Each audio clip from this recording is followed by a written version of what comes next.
Kung naghahanap kayo ng lightweight na stroller for your kids, especially magpapasko na, maganda rin itong pangregalo mga ninong at ninang, mga tito at tita.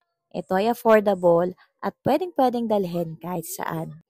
Hindi na kayo problema magdala ng napakabibigat na stroller. Dahil ang bigat ng stroller na to is around 3 kilos at kaya nito up to 30 kilos na baby. At hindi kagaya ng mga ibang stroller na kailangan nyo pa siyang ayusin or i-assemble. Dahil ito po ay ready to use na po.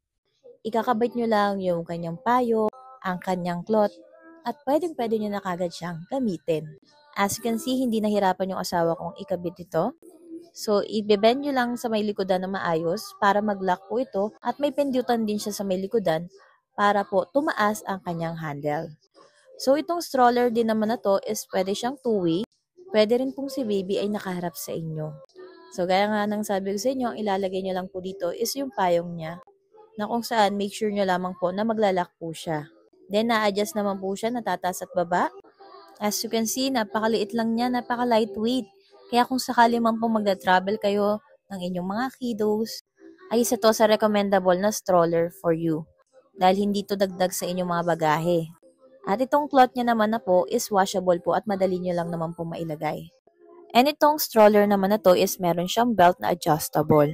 Para nang sa ganun is hindi po malaglag ang inyong mga baby. Very useful ng stroller na to at gamit na namin ito.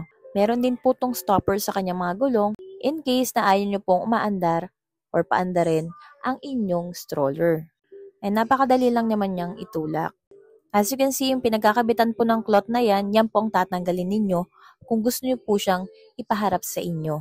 And itong binili ko is meron din siyang kasamang cloth na kasyang-kasya yung ating stroller po dyan. Bukod sa mura, ay napakadali nyo rin siyang i-storage.